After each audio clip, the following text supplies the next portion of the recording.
Leifert. Thiago Leifert. O caso do Thiago Leifert é impressionante, porque o cara simplesmente falou que ele não quer votar nos dois principais candidatos. Um dos lados deixou o cara em paz, beleza, segue sua vida aí, comenta futebol, vários caras estão lá acompanhando futebol com ele. Não... Agora, os outros caras, simplesmente porque ele não quer votar num candidato que tem um histórico de corrupção, etc., os caras falam, não, pô, esse cara é um nazista. Eu vi gente chamando o Thiago Leifert de nazista. Judeu, ele é judeu. Exatamente. Tá ligado? Você tá chamando um judeu de nazista, velho. Porque ele não quer votar num candidato. Exato. Você, tipo, não percebe, vocês não percebem, essa galera, eles não assistem esse programa de qualquer jeito, mas eles não percebem o quão hipócritas eles estão sendo. Mas deve ter um monte que assiste escondido, pode ter certeza. Assiste pra tentar fuder, né? É, tanto você quanto eu, os outros convidados que veio aqui. Pode crer. E o quanto eles pisam na memória dos judeus. Uhum. Quando você começa a chamar um judeu de nazista, você tá fazendo uma desonra gigantesca em toda a história que os caras passaram, velho. Não, É nojento fazer isso. Mas as pessoas fazem isso e ainda se sentem virtuosos. Não, e tem duas coisas aí, Monark, porque eu mesmo, assim, a minha família é paterna. No judaísmo se diz que você tem que vir de um ventre judaico. A minha mãe não é judia, então, estrito senso, eu não sou judeu, mas eu cresci convivendo com meus primos que são. A minha família é paterna, pai e mãe judeus, serviram o exército em Israel, tem família lá, fui para lá várias vezes, inclusive é até curioso pensar que eu acabei sendo acusado de nazismo, porque no começo do governo já me falavam que eu era agente do Mossad, que eu estava arriscando muito a política externa brasileira, aproximando demais Brasil de Israel e que isso poderia acabar negligenciando o relacionamento com os países árabes, acarretando talvez até em sanções e coisas desse tipo, que também depois se mostrou uma grande inverdade. Mas é curioso isso, porque na época eu coloquei isso. Falei, olha, eu, para todos os efeitos, inclusive eu tenho cidadanias em outros países por causa disso. Estou num processo agora, inclusive, eu falei, vocês querem me chamar de judeu? Então, agora eu vou tirar a minha cidadania de Israel só para vocês terem um problema a mais para lidar. Mas eu cresci nisso, pô, meus primos, etc. E quando isso veio, traz toda uma carga de ranço, né? A minha família falou, pô, nós somos judeus. Meu primo está sendo acusado de nazismo. E aí tem um outro lado que, mesmo no seu caso, por exemplo, você não é judeu, acredito que é pelo sobrenome Ayub, né? A origem árabe. Sim. Igual a minha mulher também é de origem árabe. E aí, cara, a banalização do negócio. Pô, se o monarca é comparado com um cara que exterminou ou tentou exterminar a parte de um povo, você está claramente banalizando o sofrimento daquela pessoa. Você compara o cara que quer lacrar em cima da sua fala, porque não acredito que teve muita gente realmente, algumas pessoas podem, de fato, ter se magoado com aquilo, mas a grande maioria só estava ostentando virtude e querendo mostrar, porra... Eu sou do lado do bem, viu? E ele é mau, ele é mau. E querendo jogar você pro fogo. Então, o cara tá banalizando aquilo e ele tá ofendendo a memória do Holocausto, ele está ofendendo a memória dos judeus que sofreram, que foram vítimas do nazismo e das demais vítimas também. E eu acredito, se eu não me engano, o presidente, quando teve o seu caso, ele fez uma thread sobre isso, que ele falava justamente isso. Ele falava, cara, o nazismo é uma coisa abominável, é uma coisa, assim, claramente desumana, execrável, tem que ser combatida com todas as forças. Justamente por isso, nós não podemos banalizar e chamar qualquer um de nazista. Primeiro, porque você está banalizando um negócio que tira totalmente da proporção o tamanho do mal e do sofrimento que aquilo causou. Segundo, porque você está ofendendo uma série de pessoas ao usar o nazismo como um mero porrete verbal. Eu quero ganhar uma discussão do monarca, é aquela coisa da internet, né? Todo mundo que eu discordo na internet é nazista. E eu quero ganhar uma discussão com você, em vez de eu argumentar, de tentar mostrar por que eu estou certo, eu vou lá e te chamo de nazista. E o que você está fazendo? Pô, abstrai todo mundo que morreu, abstrai todo mundo que sofreu, abstrai todo mundo que teve algum tipo de problema com o nazismo, porque eu quero satisfazer meu ego numa discussão e vou usar aquilo como um porrete verbal. E, pô, quem tá ofendendo de fato é o cara que te chama de nazista, não é você. Sim, e outra, ele não percebe que ele tá criando um mundo onde é possível que as pessoas fiquem tão dessensibilizadas com todo mundo sendo chamado de nazista que na hora que alguém realmente for nazista, todo mundo vai falar, tá bom, entendi. É isso, no fundo é isso. E a velha história do menino que gritou lobo.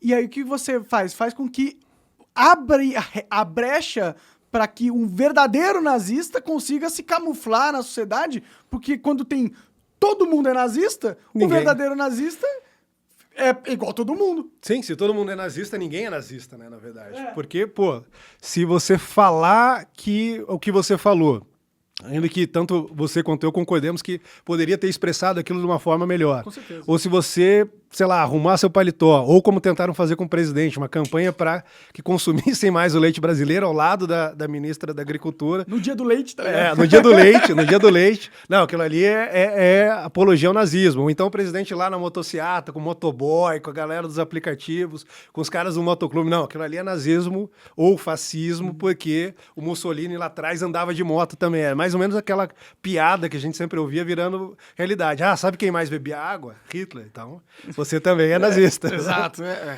É triste mesmo. É triste demais, cara. Será que isso só vai piorar, cara? Será que quando chega um momento que as pessoas acordam para essa realidade ou as pessoas que já acordaram começam a ser mais vocais contra ela? Cara, eu sou um cara otimista, como eu vinha falando. Eu acho que muita gente deixa de falar, muita gente, por exemplo, seu público no Flow, acho que muita gente ali ficou quieta ou talvez até entrou um pouquinho na onda porque tinha medo também da fiscalização, da galera ali patrulhando. Falou, pô, vamos ver se o fulano aí agora que curte o Monark vai manter o elogio ao cara ou se vai entrar nessa. E aí o cara também pode correr o risco de ser chamado de nazista e sabe-se lá quais são as consequências. Então muita gente fica calado, mas eu acho que a maioria das pessoas são sensatas, têm bom senso, enxergam isso, veem o ridículo disso, mas precisa de mais gente mostrando que isso é ridículo e dando voz a essas pessoas. Por isso que quando você voltou pro programa e falou, porra, não vou parar não, tô agora no Rumble, vou continuar, vou bater um papo com a galera, que eu vibrei. Falei, porra, é isso.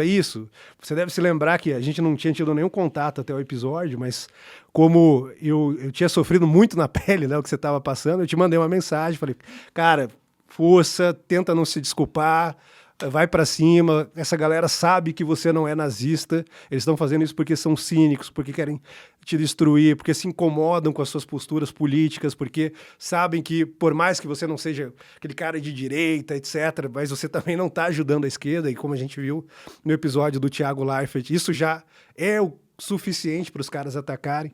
Então eu acho que se a gente tiver esse diálogo aberto, que é o que você faz aqui, e talvez o grande motivo pelo qual você é atacado, na minha opinião, foi isso.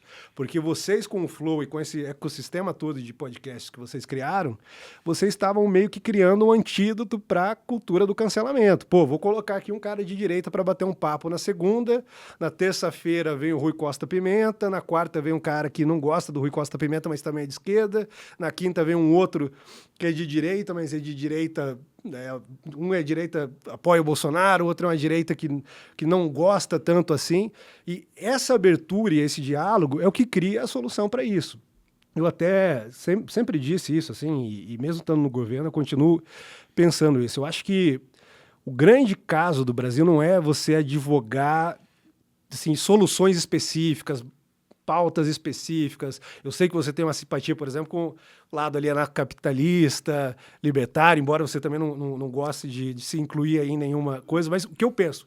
O Brasil é um caso de você criar as condições mais gerais para que as soluções apareçam. E como você cria isso? Em primeiro lugar, você precisa de liberdade. As pessoas precisam discutir os problemas. Quais são os problemas nacionais? Eu identifico que são esses e esses. O Monark vai falar, não, peraí, mas tem esses outros problemas aqui que também são importantes. E aí a gente vai debater qual é a melhor solução. Aí vem a Gabriela Prioli e fala, não, só se você tirar de um livro, ou só se você tiver estatística, não sei o que vale. Aí vem eu aqui e falo, não, peraí, mas a gente também tem que olhar para a experiência do homem comum, do cidadão que está ali, que talvez não seja algo que possa ser captado e levado para números, etc. Sim. Então, pô, é esse debate, todo mundo conversando com todo mundo, incluindo essa galera, a galera que tenta nos cancelar, que vai levar às soluções que o Brasil precisa. Que precisa para combater a criminalidade, que precisa para ter um país mais livre, mais próspero, gerando mais riqueza.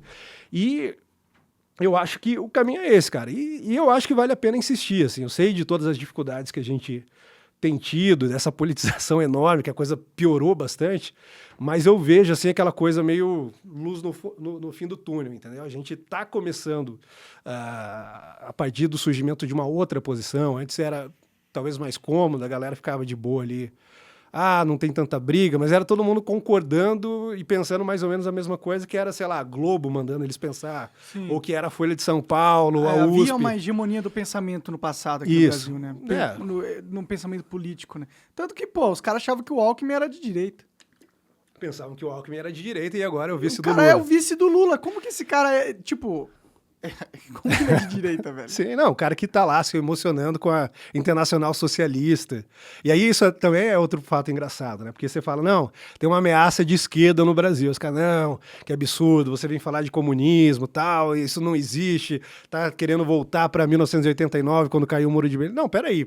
Você tem grandes potências que ainda são comunistas oficialmente. As maiores, né? China. Pois é. A Rússia. Não, a Rússia não é comunista. A Rússia não é exatamente comunista. Ela é mais autoritária pra caralho.